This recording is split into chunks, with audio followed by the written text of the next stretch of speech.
sekalian, untuk dekat dengan Allah Subhanahu wa taala adalah kata kuncinya paksakan ibadah dan paksakan tinggalkan dosa. Harus dipaksa. Harus kita paksa jiwa kita ini. Cambuk jiwa itu, cambuk dengan ilmu dan keimanan. Mulai sekarang saya mau on time sholat di masjid, tidak mau ketinggalan. Apapun konsekuensinya, paksain. Sesuatu kalau sudah dipaksakan dan menjadi sebuah kebiasaan, akan enak dikerjakan. Otomatis. Tapi kalau kita kendor, sesekali saja dikerjakan, maka akan luluh seperti biasa umumnya. Begitu pula dengan dosa. Paksain diri untuk tinggalkan. Lihat yang haram, turunkan pandangan. Mau beli sesuatu, tahan tangan itu supaya tidak beli. Paksa. Nggak ada masalah kok. Tangan kita nggak putus kalau kita nggak beli DVD film yang tidak benar misalnya. Nggak masalah kok. Kuping kita nggak copot kalau kita nggak dengar musik misalnya. Alihkan ke Al-Quran. Setan goda, lawan. Jangan terus-menerus kendor imannya seperti kerupuk. Sedikit diramas sudah hancur. Ini jangan. Sampai kapan Bapak Ibu mau terus berlale-lale dalam jauh dari Allah SWT? Sementara iman itu levelnya sangat jauh.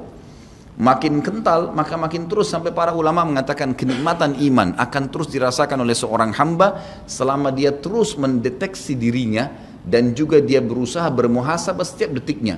Ini sudah ketaatan bukan? Ini sudah ketaatan bukan? Ada kemaksiatan ditolak sama dia. Harus begitu.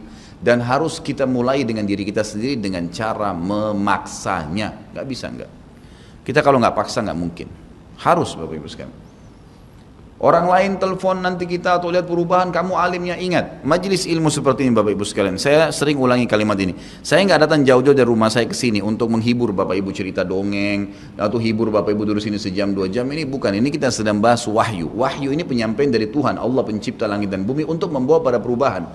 Kalau Anda hadir di majelis ilmu dan Anda pulang setelahnya terasa, ya kenapa ya, saya kayak merasa ada beban nih, kayak saya merasa bersalah, kadang-kadang kita menangis. Itu semua peringatan dari Allah SWT. Ambil, oh ini berarti kebaikan, itu kebaikan. Karena Allah mau dengan perasaan itu kita berubah. Ada perasaan untuk berbuat dosa jadi takut karena sudah hadir di pengajian, itu tanda keimanan. Termotivasi untuk mengerjakan ibadah, hadir lagi di majelis, iya. Begitu teman-teman lihat, kamu alim ya sekarang, iya alhamdulillah, saya sangat bersyukur sama Allah. Jangan malu ucapin itu. Alhamdulillah saya berubah, saya merasa luar biasa, saya bersyukur sama Allah karena Allah masih bisa berikan keselamatan saya sebelum saya meninggal. Mudah-mudahan kamu juga bisa rasainnya keimanan saya. Motivasi dia supaya dia mau ikut. Ini enggak.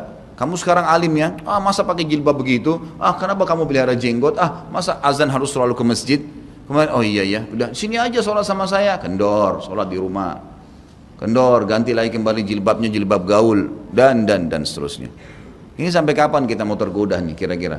Waktu terus berjalan. Ingat, setiap peluang ibadah, Bapak Ibu sekalian ingat, Allah peringatkan Anda dan saya seperti cuma ini, penyampaian. Dan kita yang mengubah diri kita. Tidak mungkin saya mengontrol Anda satu-satu di rumah Anda, atau tidak mungkin Allah Subhanahu wa taala menurunkan tangan dari langit. Tetapi Allah Subhanahu wa taala memberikan kepada kita penyampaian dan berikan hati nurani untuk bisa menyentuh hati nurani kita agar kita melakukan, ya, mengerjakannya. Harusnya begitu. Jangan pernah malu untuk berubah menjadi orang lebih baik. Yang malu itu kalau kita menjadi orang lebih buruk. Ingat, peluang-peluang ibadah yang Anda sudah sia-siakan, wallahi Bapak Ibu sekalian, demi Allah Anda akan sesali nanti. Di hari kiamat nyesal, ya Allah, kenapa dulu saya nggak puasa Senin itu ya? Nyesal, ya Allah, kenapa dulu saya nggak sholat tahiyat masjid ya? Saya malah duduk di depan masjid cuma ngobrol-ngobrol. Ya Allah, kenapa dulu saya nggak maksimal bacanya cuma surah pendek ya? Kenapa nggak surah panjang ya? Ini ibadah saja bisa kita sesalin, apalagi kalau dosa, malah lebih parah itu. Menyesalnya luar biasa, tapi nggak ada gunanya. Peluang-peluang ibadah yang Anda sudah sia-siakan tidak akan pernah bisa diperbaiki. Nggak bisa. Ini tadi kalau ada orang tidak ikut sholat sama kita berjamaah maghrib misalnya, kemudian mereka ikut di pengajian lalu merasa tersentuh, coba ya saya ikut dari awal ya.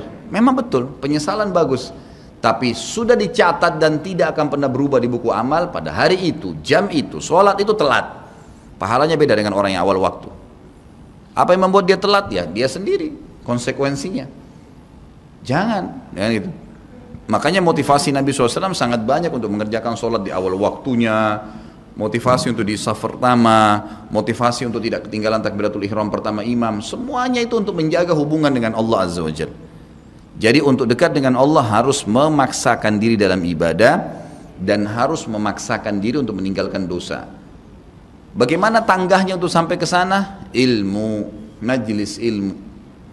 Hadir di majelis ilmu seperti ini Bapak Ibu sekalian, saya bukan mengatakan karena saya menyampaikan, siapa saja di antara teman-teman dai yang sampaikan, semoga Allah ikhlaskan niat kita semua, itu harus dihadiri, harus. Hadiri majelis ilmu akan mengubah kita. Kalau tidak, dengar, bawa Walkman, bawa headset, bisa dengar di HP kita. Sekarang bisa daripada kita nonton, orang banyak habisin pulsanya hanya nonton YouTube hal-hal yang tidak ada manfaatnya. Nonton ceramah tuh, dengarin. Sambil belanja, sambil macet di jalan, pasang headset di kuping, kemudian kita dengarin ceramah-ceramah itu. Tambah ilmu dengan ilmu, tidak ada kata cukup. Kata para ulama salaf, ilmu itu, ilmu syar'i yang merupakan tangga membawa kita kepada hubungan dengan Allah yang sangat baik, karena dengan keimanan akan muncul, iman akan muncul dengan ilmu itu, ya dia akan memberikan setengah hidupnya dengan cara kita membayar dia dengan seluruh hidup kita. Nggak bisa. Seminggu sekali itu nggak cukup, nggak cukup. Apalagi ada orang sebulan sekali, apalagi ada orang cuman kalau lagi ada waktu lowong, ini nggak bisa. Kita sibuk Bapak Ibu sekalian memberikan makan tubuh kita, makan makanan, minum macam-macam variasi, betul untuk fisiknya sehat, tapi ruhnya kurus, kerempeng, sakit, itu luar biasa. Tapi kalau kita balik, fisik kita yang biasa cukup kenyang sudah, tapi ruh kita berikan kesehatan yang luar biasa. Orang kalau ruhnya yang sehat Bapak Ibu sekalian, semuanya jadi kecil buat dia.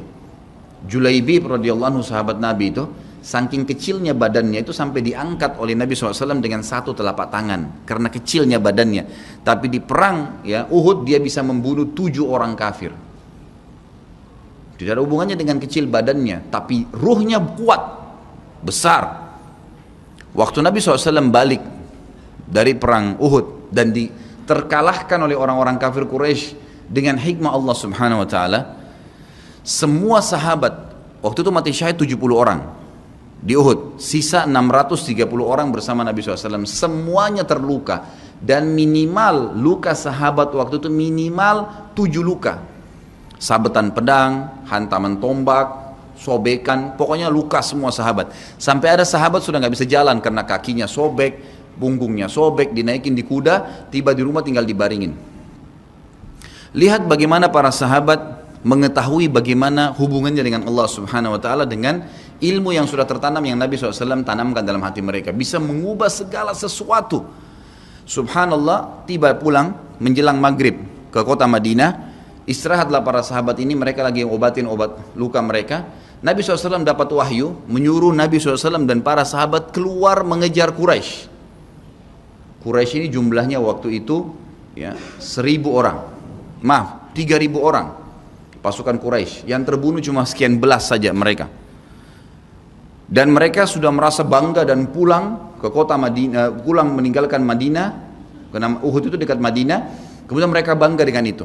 Keesokan paginya habis sholat subuh kata Nabi SAW, wahai sahabat-sahabatku, Allah Azza wa Jalla memerintahkan kita untuk mengejar Quraisy. Maka pulanglah masing-masing kalian di suku kalian, lalu motivasi siapapun yang ikut kemarin di Uhud, semua, mau sakit, mau enggak, mau luka, mau enggak, tapi ini luka semua nih, minimal punya 7 luka ya. Kita kadang-kadang mungkin kuku kita kecabut aja sudah susah ke masjid, ini sabetan pedang, sobek, rusak semua tubuh mereka. Dikatakan dalam riwayat sampai para sahabat ada yang tidak bisa ngomong karena sudah kesakitan yang luar biasa. Kata Nabi SAW, semua yang ikut di Uhud kemarin keluar lagi. 630 orang semua harus keluar. Bagaimana caranya? Pokoknya ngumpul keluar, perintah Allah. Coba bayangin, kita kadang-kadang habis olahraga saja capek, diajak keluar sama istri atau diajak keluar sama suami, kita sudah nggak mau keluar. Capek biasa olahraga. Atau mungkin penat, capek duduk di kantor mau istirahat. Ini habis perang, badannya disabet-sabet, diajak berperang lagi nih. Apa yang terjadi teman-teman sekalian? Pulanglah pimpinan-pimpinan suku sahabat ini, dimulai dengan Sa'ad bin Mu'adz radhiyallahu anhu, sahabat Nabi yang mulia, luar biasa ini. Orang ini pada saat meninggal, kata Nabi SAW, goncang arsy-Nya Allah dengan meninggalnya Sa'ad. Saat pulang ke kaumnya lalu berkata, wahai kaumku, sesungguhnya Nabi SAW menyuruh kalian untuk kembali menyerang Quraisy. Pada saat itu mereka lagi ngumpul saling ngobatin luka, dan di depan mereka yang saling ngobatin luka itu adalah Usaid bin Khudair, sahabat Nabi yang mulia. Ini sahabat Nabi yang satu dari Aus ini Kalau membaca Al-Quran, malaikat turun dari langit dengarin bacaannya. Luar biasa. Lagi ngobatin lukanya sambil dia berkata, waktu dikatakan Nabi SAW menyuruh kalian mengejar Quraisy, kata Usaid bin Khudair lagi ngobatin lukanya, sami'na wa ata'na, kami dengar dan kami patuh, ditinggalin lukanya. Lalu seluruh suku itu saling nopang satu sama yang lain, mendatangi masjid Nabi SAW untuk ikut berperang lagi. Nggak ada satupun yang tinggal. Ada yang luar biasa, saya terus terang nangis waktu dengar kisah itu, luar biasa. 2 orang anak muda Ansar, saya setiap kenang kisah ini selalu nangis, nggak bisa tahan karena luar biasa. Anak 2 orang ini belasan tahun umurnya, dan dua-duanya nggak bisa jalan, Bapak Ibu sekalian, nggak bisa jalan.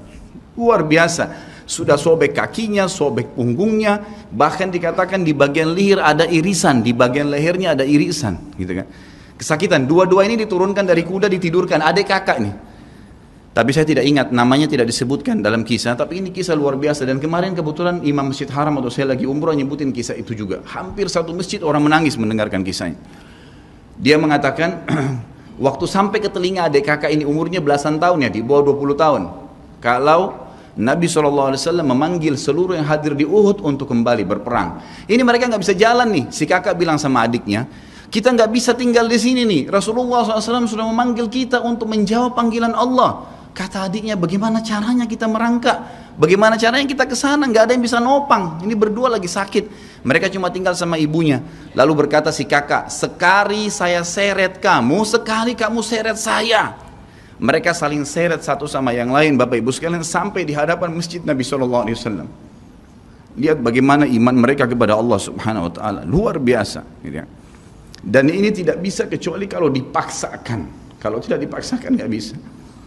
Semoga Allah Subhanahu Wa Taala jadikan kita orang yang selalu memaksakan diri untuk ibadah. Karena kalau tidak, kita nggak paksakan, kita akan mati dalam keadaan konyol dan menyesal karena tingkatan-tingkatan di surga akan hilang. Percuma. Baik, saya bacakan pasal kedua. Adab terhadap Allah Subhanahu wa taala. Seorang muslim hendaknya melihat segala sesuatu yang telah diberikan Allah kepadanya dengan tiada terhingga, yakni berupa kenikmatan yang tak terhitung. Terlindungnya dia pada saat menempel di dalam rahim ibunya, ketika berupa nutfah atau air mani, menentukan perjalanan hidupnya hingga hari bertemu dengan Rabb-nya Allah Azza wa Jal. Hendaknya ia bersyukur kepada Allah atas nikmat itu dengan lisannya, yakni memuji dan menyanjung Allah secara semestinya. Juga bersyukur kepada Allah dengan anggota badan, dengan cara menggunakannya di dalam ketaatan kepada Allah Subhanahu wa taala. Karena mengingkari nikmat, tidak mengakui kelebihan yang diberikan Allah, mengingkarinya beserta kebaikannya bukanlah termasuk adab kepada Allah. Sebagaimana Allah berfirman dalam surah An-Nahl ayat 53, A'udzubillahi minasyaitonirrajim. Wa ma bikum min ni'matin faminallah.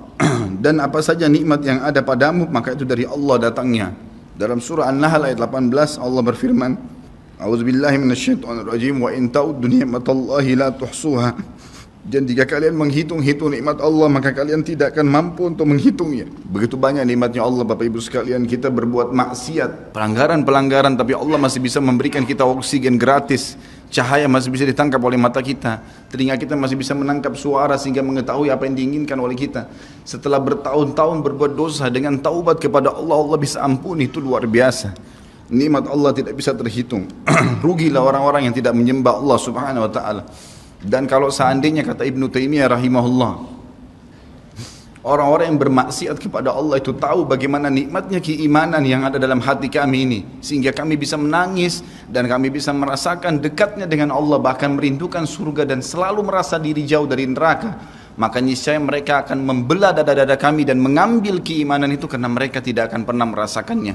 Keimanan akan membuat makanan sederhana menjadi mewah, tidur di tempat yang biasa akan menjadi nyaman, bahkan cobaan seberat apapun menjadi kecil buat kita karena keimanan kepada Allah Subhanahu wa taala. Dan itu sebuah nikmat. Itu hanya bisa dirasakan kalau kita betul-betul memaksakan diri beribadah kepada Allah Subhanahu wa taala. Allah berfirman dalam surah Al-Baqarah 152 dari selanjutnya, A'udzubillahi minasyaitonirrajim. Fadhkuruni azkurkum washkuruli wala takfurun. Ingatlah selalu aku, kata Allah, selalulah berzikir, selalulah patuh, selalulah kerjakan ketaatan-ketaatan, nikmatilah yang halal, jauhilah yang dilarang, maka aku akan ingat kepada kalian. Bayangkan kalau seorang presiden mengingat kita, bagaimana bangganya kita disebut-sebut nama kita di hadapan orang-orang yang di sekitarnya. Bagaimana dengan Allah pencipta langit dan bumi yang mengingat kita. Dan bersyukurlah kepadaku dan jangan kalian mengingkari nikmat-nikmatku. Oleh karena itu, tidaklah beradab jika seseorang lari kepada sesuatu yang tidak memiliki tempat pelarian, bersandar kepada yang tidak memiliki kemampuan apapun, serta bertawakal kepada yang tidak mempunyai daya dan kekuatan. Allah Subhanahu wa taala berfirman dalam surah Hud ayat 56, A'udzu billahi minasyaitonir rajim, ma min dabbatin illa huwa akhidun binasiyatiha. Tidak ada sesuatu atau tidak ada suatu binatang pun melainkan dialah yang memegang ubun-ubunnya. Allah Subhanahu wa taala memegang semuanya. Harimau pun yang buas. Demi Allah Bapak Ibu sekalian, kalau Anda minta kepada Allah tidak akan bisa menerkam Anda. Pasti itu. Api pun tidak membakar Nabi Ibrahim alaihissalam karena memohon kepada Tuhannya api itu. Semuanya bisa berubah dengan hubungan kepada Allah Subhanahu wa taala. Ini kekuatan yang luar biasa ini. Seseorang kan sangat tenang hidup dimanapun asal dia jaga hubungannya dengan Allah Subhanahu wa taala. Dalam surah Zariyat ayat 50 Allah Subhanahu wa taala berfirman, A'udzu billahi minasyaitonir rajim, fafirru ila Allah inni lakum minhu nadhirun mubin. Bersegeralah kalian kembali kepada Allah, taatilah Allah, sesungguhnya aku sebagai pemberi peringatan yang nyata dari Allah Subhanahu wa taala kepada kalian. Nabi SAW mengingatkan orang-orang Mekah pada saat mau turun ayat ini. Beliau mengatakan, wahai orang-orang Quraisy, apakah kalau saya mengatakan bahwasanya di luar kota Mekah ini ada pasukan yang akan menyerang kalian, kalian akan percaya apa yang saya ucapkan? Kata orang-orang Quraisy, tentu saja hai Muhammad, karena kami tidak pernah dengar kamu bohong sekalipun seumur hidupmu. Maka Nabi SAW segera menunggangi keadaan tersebut, mengatakan, wahai Quraisy, ketahuilah sesungguhnya saya utusan Allah dan di belakang saya ini ada azab yang menyedihkan, jangan sampai kalian kufur. Jadi Nabi SAW sudah mengingatkan, ikutin ini, nikmatin apa yang diperintahkan, apa yang dihalalkan, jauh yang dilarang, kalian akan bahagia. Hanya itu saja perintah dari Allah Subhanahu wa taala. Nabi SAW sudah mengingatkan orang-orang Quraisy dan juga jadi pelajaran buat kita.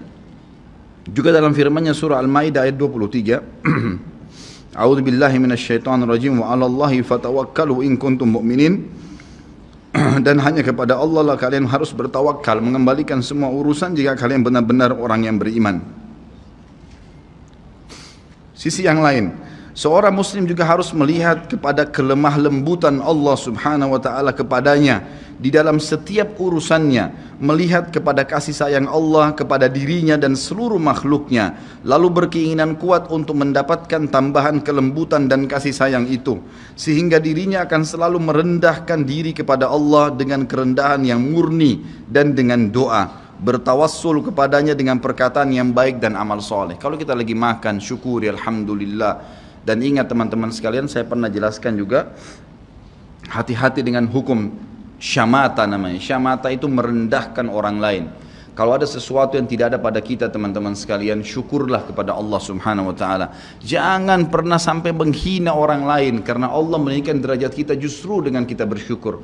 Kata Nabi SAW, kalau kalian lihat aib pada diri seseorang, ucapkanlah alhamdulillahilladzi afani mimma btala bihi wa faddalani ala katsirin mimma khalaqa tafdila. Segala puji bagi Allah yang telah menyelamatkan saya dari apa yang dicobakan kepada orang ini dan mendahulukan saya dengan kelebihan yang banyak dari makhluk-makhluk yang lain. Kita harus seperti itu, dengan syamata. Kata Umar radhiyallahu anhu, apa itu syamata seperti ini? Umar bin Khattab berkata, aku khawatir kalau ada seorang wanita hamil lewat di depanku karena perutnya besar, lalu aku berkata dalam diriku, kenapa ya perutnya seperti itu? Maka Allah menghukumku dengan membuatku hamil. Sampai begitu mereka mengatakan, dan berhati-hati sekali dengan kelemah lembutan Allah Subhanahu wa taala. Allah lah yang telah membuat binatang yang ada binatang yang indah bulunya, yang bagus tampangnya, dan ada Allah juga ciptakan buruk di mata manusia untuk menunjukkan keajaiban dan kemahakuasaannya Allah. Ada ikan yang indah untuk dilihat, ada ikan yang seperti batu buruk. Kita cuma mengatakan subhanallah yang telah menciptakan yang baik dan buruk. Subhanallah yang telah menciptakan yang sehat dan sakit. Subhanallah yang telah menciptakan yang putih dan hitam. Subhanallah dan subhanallah. Bukan justru kita menghina teman-teman sekalian. Kalau ada sesuatu yang menimpa orang lain yang tidak ada pada kita, syukurilah nikmat Allah subhanahu wa ta'ala. Dan jangan sampai kita merendahkan orang lain. Ini semua merupakan adab kata beliau terhadap Allah yang menguasainya. Maka bukanlah orang yang beradab, orang yang berputus asa dari mencari tambahan rahmatnya yang luas, meliputi segala sesuatu, berputus asa dari kebaikan Allah yang tak terhingga, yang mencakup seluruh alam semesta ini, serta kelembutannya yang tercurah untuk segenap makhluk. Allah subhanahu wa ta'ala berfirman di dalam A'raf 156, A'udzu billahi minasyaitonir rajim, wa rahmati wasi'at kulla syai', dan rahmatku meliputi segala sesuatu. Kata ulama tafsir, hewan pun kalau yang buas kemudian dia menerkam mangsanya lalu dia meminta maaf kepada Allah, maka rahmatnya Allah akan meliputinya. Seseorang membunuh orang lain pun sebagaimana masuk dalam sebuah hadis, Allah tertawa melihat dua orang yang saling membunuh, kemudian dua-duanya masuk surga. Lalu para sahabat bertanya, ya Rasulullah, bagaimana ceritanya dua orang itu? Kata Nabi SAW, yang satunya mukmin, yang satu kafir. Lalu kemudian si kafir membunuh si mukmin di kancah peperangan, mati syahidlah si mukmin tadi. Berjalan waktu, si kafir mendapatkan hidayah, akhirnya juga masuk Islam dan dia berperang lalu dibunuh oleh orang kafir yang lain. Orang mukmin yang pertama terbunuh dengan orang kafir yang akhirnya masuk Islam juga terbunuh di kancah peperangan, dua-duanya masuk surga dan Allah menyambutnya dengan rahmatnya. Allah tersenyum dan tertawa dengan dua orang ini. Jadi dengan kemahalembutannya Allah subhanahu wa ta'ala. Dalam surah Asy-Syura ayat 19 dikatakan juga, a'udzubillahi minasyaitonirrajim, Allahu latifun bi'ibadi. Allah itu maha lembut terhadap hamba-hambanya. Makanya dalam hadis yang lain dikatakan, ma nazala linu fi syai'in illa zana. Tidak ada sesuatu dikemasi dengan kelemah lembutan kecuali akan menghiasinya. Dikatakan Allah latif, Allah itu lembut, yuhibbul lutf, dia suka dengan kelemah lembutan, gitu kan. Wa ma nuzi'a min syai'in illa syana. Tidak ada sesuatu diangkat darinya kelemah lembutan kecuali akan merusaknya. Tidak ada manfaatnya mencak-mencak, marah-marah tuh. Emosi habisin waktu-waktu kecuali dalam pelanggaran agama saja. Tapi kalau bukan pelanggaran agama, maka jangan, tidak perlu semua. Dikatakan dalam hadis Bukhari, Nabi SAW kalau berhubungan dengan hak beliau urusan dunia, semuanya ditoleransi. Tapi kalau sudah berhubungan dengan hak Allah subhanahu wa ta'ala, barulah beliau tegas. Ya, ini sifat Nabi Muhammad SAW. Kita baca dua ayat lagi baru kita tutup. Sudah masuk waktu? Surah Yusuf ayat 87, A'udzu billahi minasyaitonir rajim, la tai'asu mir rauhillah.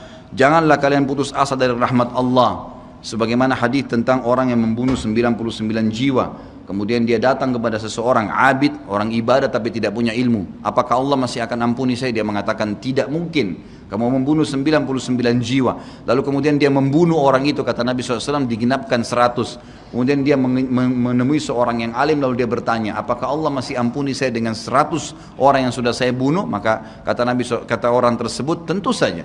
Allah rahmatnya telah meliputi segala satunya. Allah akan terima taubatmu. Maka dia bertaubat.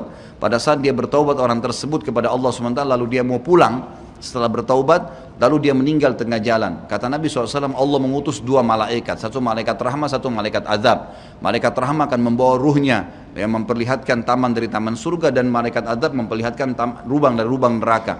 Maka datanglah malaikat yang ketiga menghakimi di antara keduanya, lalu kemudian malaikat ini mengatakan, yang datang ketiga yang menghakimi dua malaikat yang sedang memperebutkan orang yang tadi baru taubat ini, ukurlah jejak kakinya. Maka diukur, ternyata jalan menuju ke tempat taubatnya itu lebih satu jengkal kaki, ya, satu jengkal kaki saja. Maka dengan itu Allah masukkan dia ke dalam surga. 100 jiwa sudah dibunuh, teman-teman sekalian. Ini bukan main-main. Dosa yang sangat besar, tapi rahmat Allah sangat luas. Az-Zumar ayat 53 kata Allah subhanahu wa ta'ala juga, A'udzu billahi minasyaitonir rajim, wa la taqnatu min rahmatillah. Jangan pernah putus asa dari rahmat Allah subhanahu wa ta'ala. Paragraf terakhir yang saya bacakan, nanti insya Allah kita lanjutkan setelah sholat ba'diyah isya. Seorang muslim harus melihat bagaimana dahsyatnya siksaan Rabbnya. Allah SWT maha lembut, tapi jangan lupa Allah azabnya sangat pedih. Seorang muslim harus melihat bagaimana dahsyatnya siksaan Rabbnya, kerasnya azab dan kecepatan hisabnya. Kalau datang seketika, gitu kan? Dan tidak ada yang bisa bendung, sehingga dia bertakwa atau takut kepadanya, menjaga diri terhadapnya, serta meninggalkan segala kemaksiatan. Maka ini pun merupakan bentuk adab kepada Allah, sehingga tidaklah seseorang itu beradab menurut orang-orang yang berakal apabila ia menentang Allah dan berlaku aniaya atau zalim. Padahal ia seorang hamba yang lemah, namun justru menentang Rabb yang maha perkasa lagi maha kuasa, maha kuat lagi maha perkasa. Dan Allah berfirman dalam surah Ar-Ra'd ayat 11, A'udzu billahi minasyaitonir rajim, wa idza aradallahu biqaumin su'an fala maraddalah wa ma lahum min dunihi min wal. Dan apabila Allah menghendaki keburukan terhadap satu kaum, maka tidak akan pernah ada yang bisa menolaknya, dan sekali-kali tidak ada pelindung bagi mereka selain Dia. Kalau Allah sudah mau hancurkan, maka tidak akan pernah ada yang bisa membendung. Juga dikatakan dalam surah Al-Buruj ayat 12, A'udzu billahi minasyaitonir rajim, inna batsya rabbika lasyadid. Sesungguhnya azab Rabbmu benar-benar keras. Jadi teman-teman, jangan tantang Allah. Kalau anda buat dosa, lindungi, tutupilah dan bertaubat kepada Allah. Jangan tantang, nggak mungkin lah, masa Allah haramin, ya sudah diolok-olok orang yang berbuat ketaatan, ini berbahaya. Karena kalau datang azabnya Allah, Bapak Ibu sekalian, menyakitkan sekali, sangat luar biasa. Saya sarankan juga anda bisa ya melihat di YouTube azab-azab Allah, itu akan banyak cuplikan yang orang-orang memang kena kutukan dari Allah Subhanahu wa taala. Bisa mudah-mudahan menambah iman kita. Ayat yang terakhir adalah surah Al-Imran ayat 4 yang bunyinya, A'udzu billahi minasyaitonir rajim, wallahu azizun dzuntiqam. Allah itu maha perkasa, maha mulia, dan Allah mempunyai balasan siksaan yang sangat keras. Ingat, Allah memang maha pengampun, tapi Allah juga dari sisi lain azabnya sangat keras. Maka harus hati-hati Bapak Ibu sekalian dalam menjaga hubungan dengan Allah Subhanahu wa taala. Nanti kita lanjutkan lagi dengan yang tersisa setelah salat ba'diyah insyaallah. Subhanakallahumma wa bihamdika asyhadu an la ilaha illallah astaghfirullah wa atubu ilaih. Wassalamualaikum warahmatullahi wabarakatuh.